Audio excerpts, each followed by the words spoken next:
Chapter की शुरुआत में हमें एक फ्लैशबैक दिखाया जाता है माकी और सुरुगी के बीच, जहाँ माकी बोलती है, तुम सच में मेरे जैसे ही हो लड़का। सुरुगी, सच? माकी, हाँ, किसी चीज को खोना ताकत बन सकता है, लेकिन यह दो धारी तलवार है, इसलिए सावधान रहा। सुरुगी, खोने से आपका क्या मतलब है? माकी, शक्ति की तलाश में भले ही तुम उन्हें फेंको नहीं, तुम्हें ऐसा व्यवहार करना चाहिए जैसे तुम अपनी प्यारी चीजें पहले ही खो दी है। सुरुगी, हाँ, बोलता है। माकी, मेरी एक छोटी बहन थी, मई। सुरुगी, मुझे पता है दादी मई। सुरुगी मन में बात करता है, मई की वजह से मैं मजबूत बना, पर क्यों मुझे वाकई मजबूत बनने की ज़रूरत थी? अगले पेज पे मई, अगर मैं यहाँ न होती, अगर माई न मरी होती, तो शायद कोई और कुछ कर लेता। मैं यहाँ अब कह सकती हूँ, यह सिर्फ एक मधुर कल्पना है। ऐसा कोई दिन नहीं जाता जब मैं उस भविष्य के बारे में न सोचूं जहाँ मैया होती और हम उसे चुन सकते। सुर्गी मई को देखता है और बोलता है, रो मत। अगले पैनल में दिखाया जाता है कि शायद सुर्गी को तलवार लग चुकी है और वो मारू के ऊपर गिर चुका है। और मारू शौक में बोलता है, क्यों? मारू बोलता है, अगर तुमने बस उस प्रहार को पूरा किया होता तो यह तुम्हारी जीत होती। तुमने तलवार क्यों छोड़ी? सिरुगी बोलता है, मुझे पता नहीं है।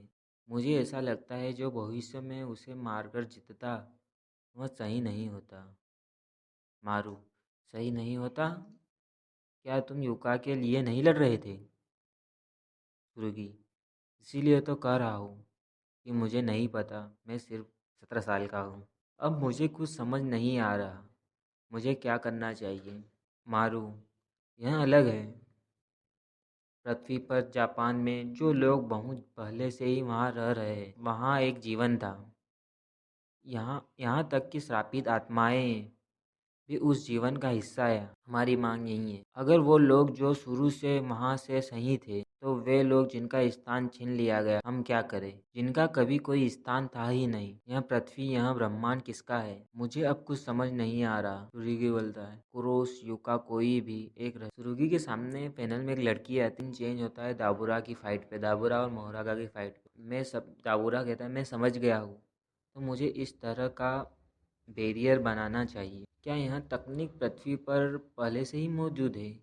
और क्या तुम मुझे भी ज़्यादा खामोश? इसी के साथ दाबुरा अपना डोमेन एक्सपेंशन करता है और अगले पेज में हमें यूजी इतादोई दिखाया जाता है। यूजी बोलता है, ओह, क्या तुम कलियान हो? तुम मेरे बारे में कलियान बोलता, तो क्या तुम मेरे बारे में जानते हो? यूजी, मैंने ज़्यादातर जानकारी तोदो से सुनी है। मारू बोलता है, तोदो?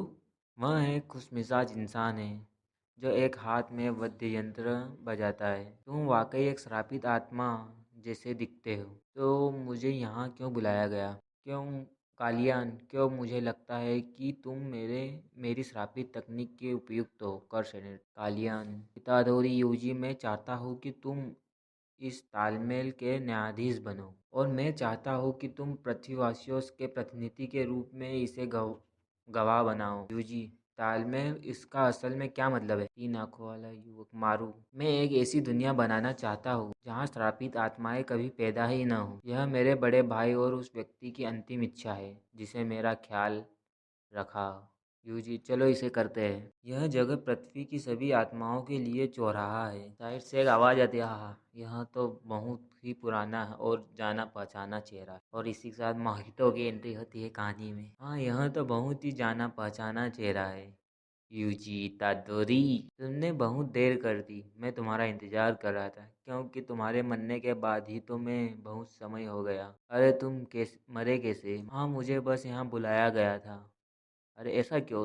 मैं तो यहाँ कब से हूँ। चलो शुरू करते हैं। इसी का चैप्टर ख़त्म होता है।